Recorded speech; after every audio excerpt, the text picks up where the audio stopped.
welcome to your mat. So, lately I've been thinking about ways that we can redefine power yoga.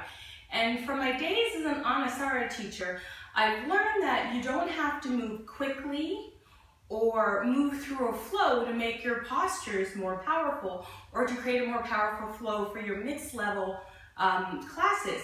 Also, this is a great way to create challenges if you're in a differently abled body, a disabled body, or a bigger body. So you can add power to the flow without having to speed it up and make it a lot more accessible. So I'm going to show you how to do this in warrior pose.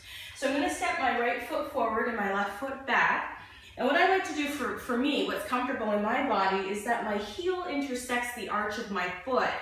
You can also have it heel to heel if that's a better fit for you. And I like to go big. So when I teach yoga, I always say go big or go home. So here's one thing I like to do. I like to make sure that when I fold my arms out into T, if I dropped a plumb line down from my wrists, they would more or less line up with my ankles. So then I'm giving myself lots of stability. Now I'm going to bend into the square of my knee and keep my knee tracking to the center of my foot. The outer edge of my front foot is mostly parallel to the outer edge of my mat, and I can still see my toes when I look over my knee. So that means I know that my knees are not past my toes. Then I push out through my back heel. Sometimes you can turn your feet in slightly on a 45-degree angle if you find that there's a little torque in your knee. If you're comfortable here, I like to keep the outer edge of my foot parallel to the back edge of my mat. Here's where the power comes in. I bend into the square of my knee, I firm my low belly so that my tailbone draws down.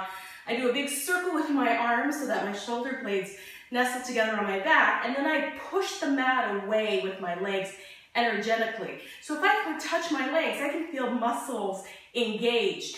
When I was an Anusara teacher, we called this muscle energy, but right now you can call this whatever you like.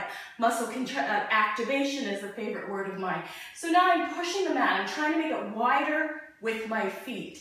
And now I place my hands on my hips and let's go to the other side.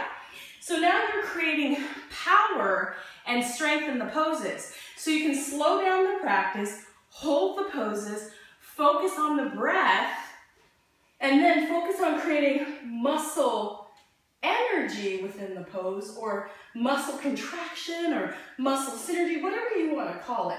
But it's pushing the mat apart energetically, pulling my belly in, and lengthening out through my arms. And this in and of itself gives me a lot of power and strength in the pose.